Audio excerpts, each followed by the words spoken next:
Agarwal packers and movers limited की पहचान ये चेहरा। For shifting call 9300 300 300। मैं सभी अपने क्षेत्रवासियों को, वार्ड नंबर 62 के सभी भाइयों और बहनों को हिंदू नव वर्ष की बहुत ही शुभकामनाएं देता हूं और नवरात्रों की बहुत शुभकामनाएं देता हूं और आप सभी का नव वर्ष कुशल और मंगल रहे। सभी दर्शकों का सलाम दिल्ली न्यूज में हार्दिक स्वागत है।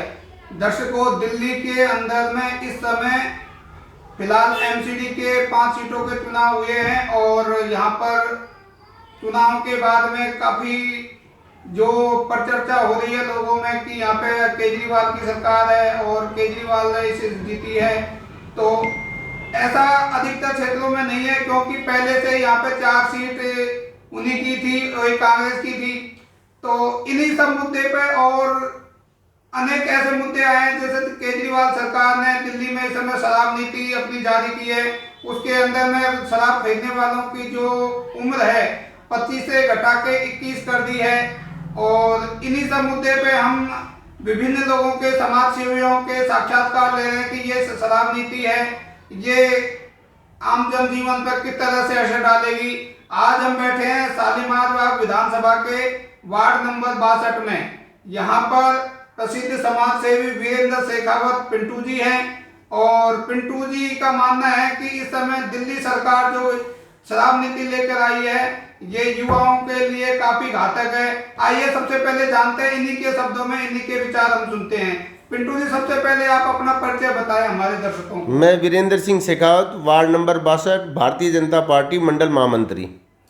अच्छा वीरेंद्र जी, यहाँ के जो शालीमार विधानसभा है, यहाँ पर पिछली विधायक, अभी विधायक है वर्तमान आम आदमी पार्टी की वंदना कुमारी जी, क्षेत्र के यहाँ पर उनके द्वारा जो विकास किए जा रहे हैं वो उसकी आपकी नज़र में किस तरह से आप उसको देखते हैं? देखो, आम आदमी पार्टी की जो विधायक है वंदना कुमारी जी, वो पिछले काफ़ी टाइम से विधायक है और उन्होंने क्षेत्र के अंदर कोई विकास नहीं किया है। आज गलियों के अंदर इतना पानी भरा हुआ है, सीवरों की बुरी हालत है और सड़कों के अंदर आप जो भी इन्होंने नई सड़कें बनाई है 3-4 साल हमारे गांव के अंदर, उनके ऊपर अगर आप चलोगे तो पैदल पाँव के साथ रोड़ी आ जाती है, जिससे गांव वाले इतने परेशान हैं कि बच्चे जब दौड़ते हैं सड़कों पे, क्योंकि बच्चा तो मानता नहीं है, बच्चा तो खेल कूद के अंदर आगे रहता है और खेल कूद में बच्चे आपस में जब खेलते हैं तो वो उस मिट्टी के ऊपर फिसल जाते हैं, जिससे कि अभी पीछे भी हमने विधायिका को शिकायत दी थी और विधायिका ने दोबारा से उन्हीं लोगों को भेजा और उन्होंने उस सड़क की ऐसी मरम्मत करी कि वो दोबारा से वैसी की वैसी हालत है। जैसे कि हमारी गली नंबर 1 है, गली नंबर 1 का भी कुछ समय पहले ही इन्होंने इस सड़क का निर्माण करवाया था और वो 15 दिन के अंदर ही पब्लिक पैदल चलती है और उसके साथ में रोड़ी मिट्टी सड़क की उखड़ जाती है, जिससे काफ़ी 2 व्हीलर वाहन क्षतिग्रस्त हुए और बच्चों के काफ़ी चोटें लगी, जिसकी वजह से वो दोबारा से हमने उनको शिकायत दी और अभी तक उसके ऊपर कोई कार्रवाई नहीं हो पाई है। तो ये जो आप कह रहे हैं रोड 15 दिन भी नहीं चल पाई, और इसका मतलब ये लोग ऐसे क्यों करते हैं? ये भ्रष्ट सरकार है, ये सिर्फ टेंडर पास करती है और सिवाय पैसे खाने के दूसरा कोई काम नहीं करती है। उन्होंने अपने ठेकेदारों को टेंडर दे दिया, उन ठेकेदारों ने सड़कें बना ली, माल मटेरियल आगे से बन के आता है, किसी को नहीं पता कितनी सीमेंट है, कितनी बदरपुर है, कितनी रोड़ी है, और वो अपना काम कर कुरा के लीपा लोपी कर कुरा के वो लोग चले जाते हैं।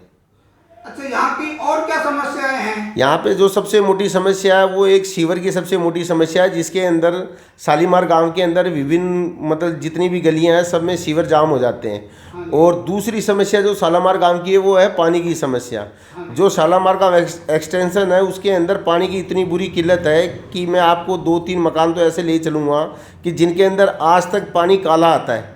और हमने पिछले विधानसभा चुनाव के अंदर, विधानसभा चुनाव के बाद भी वंदना कुमारी जी के यहाँ पे काफ़ी लोग भेजे हमारे गांव के, और मैं भी उसके अंदर गया और हम लोगों ने उनसे प्रयास किया कि भाई ये गांव की समस्या है और ये पानी बहुत गंदा आ रहा है, जिससे लोग बीमार होंगे और इस कोरोना काल के अंदर आप इसको कैसे भी करके ठीक रहें, लेकिन उस पर आज तक कोई सुनवाई नहीं हुई।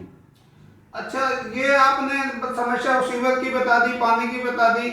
यहाँ पर केजरीवाल ने जैसे हर विधानसभा दिल्ली में कहा कि हम जगह जगह जहाँ पे डार्क प्लेस है वहाँ पे सीसीटीवी कैमरे लगाएंगे, तो शालीमार बाग विधानसभा में आपके वार्ड में जो सीसीटीवी कैमरे, हमारे यहाँ पे इस गली के अंदर 4 या 5 सीसीटीवी कैमरे लग रहे हैं। पिछले इस कोरोना के अंदर कम से कम भी यहाँ से 16 स्कूटियाँ चोरी हुई है इस गली से।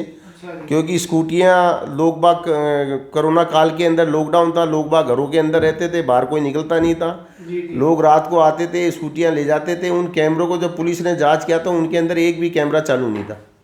अच्छा, मतलब जितना उन्होंने कहा था कि हम जगह जगह जहाँ पे डार्क पैलेस है, स्पॉट है, वहाँ पे लगाएंगे, केवल आपके वार्ड में 4 जगह ही लगाया गया है। मेरी गली के अंदर 4 जगह लगे हुए हैं, बाकी भी कई जगह लगे हुए हैं, लेकिन कैमरे पूरी वार्ड के अंदर कहीं पे भी काम नहीं करते हैं। अरे सारे मतलब बंद पड़े हैं। बंद पड़े हुए हैं। और वो पता नहीं उनका कौन सा कोड वर्ड है, हमें तो आज तक यही नहीं पता लगा कि उनका कौन सा कोड वर्ड है कि जिससे कि उनका पता लगता है कि भाई इस कैमरे का ये कोड वर्ड है। जब दिल्ली पुलिस को आज तक नहीं पता तो आम जनता को क्या पता होगा।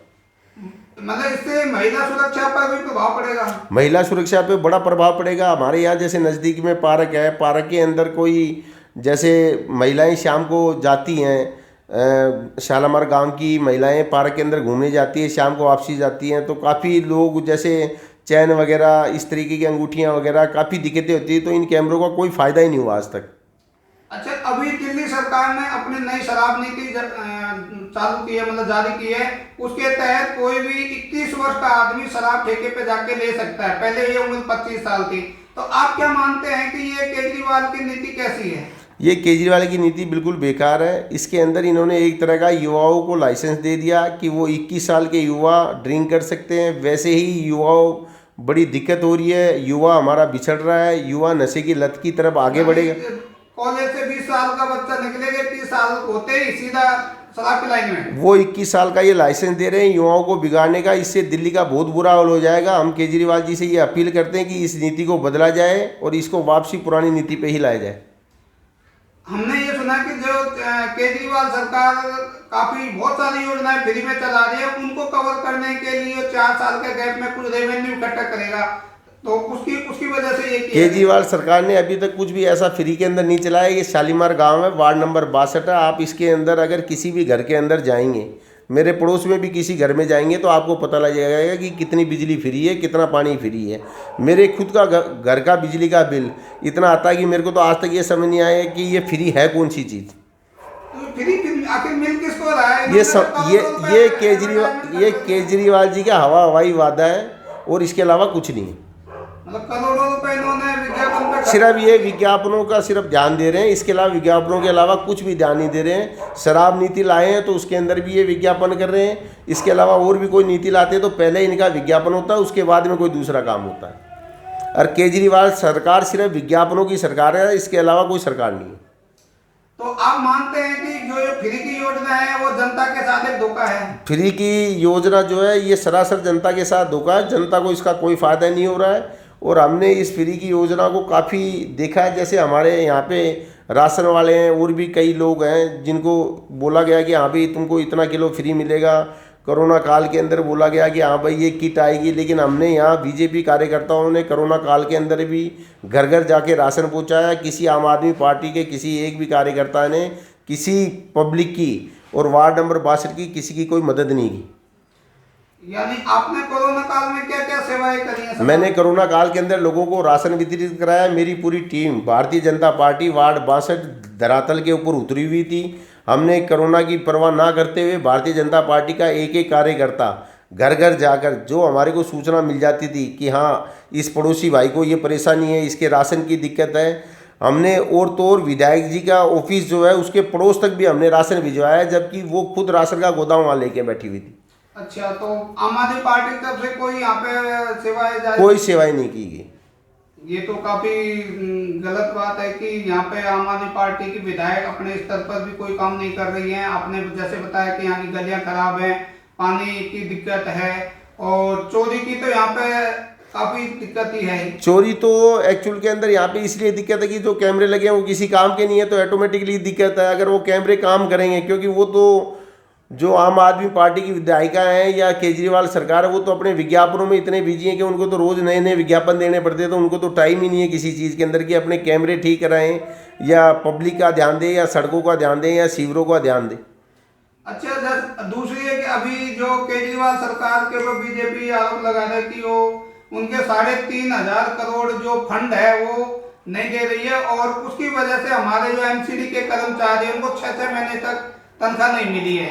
भारतीय जनता पार्टी कोई आरोप नहीं लगा रही, जो एमसीडी के कर्मचारी है उनको वेतन नहीं दिया जा रहा, इसलिए सुप्रीम कोर्ट को इन्वॉल्वमेंट होना पड़ा। सुप्रीम कोर्ट ने उनको फटकार लगाई, अब वो जल्द से जल्द उसको देंगे।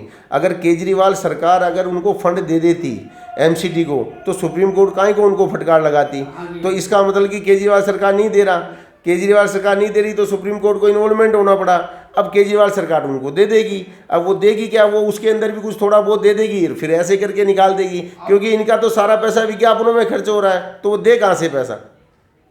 तो आपको क्या लगता है कि केजरीवाल सरकार अपने स्तर पर कुछ काम नहीं कर रही है, जो कर रही है सिर्फ दिखावे के लिए? धरातल पे कुछ भी काम नहीं है, सिर्फ विज्ञापनों का काम है और दिखावा ज़्यादा है, ऐड ज़्यादा है। आज केजरीवाल जी कह रहे हैं मैंने कोरोना के अंदर ये करा, मैंने वो करा, हमें तो आज तक ये नहीं पता लगा कि उन्होंने करा क्या।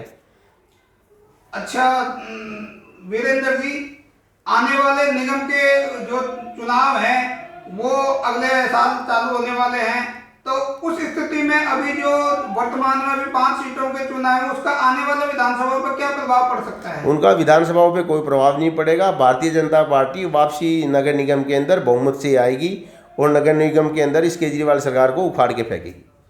अच्छा, तो अंतिम प्रश्न तक आऊंगा वीरेंद्र जी। अभी इस समय कोरोना काल का दूसरा राउंड चल रहा है, लोग पहले से यहाँ पे केसेस काफी बढ़ रहे हैं, तो इस स्थिति में आप जो हमारे दर्शक आपको देख रहे हैं, आपकी बातें सुन रहे हैं, उनसे क्या अपील करना चाहेंगे लोगों? मैं अपने सभी भाइयों और बहनों को यही अपील करना चाहूँगा कि केंद्र सरकार ने जो ये कोरोना का जो टीकाकरण है इसको जल्द से जल्द लगवाएं। मैं भी पिछले 15 दिन से इसी कोरोना टीकाकरण का कैंप जगह जगह लगा रहा हूँ। आज भी मेरा कैंप डीए में लगा हुआ था, मैं 11 बजे से 2 बजे तक वहीं था।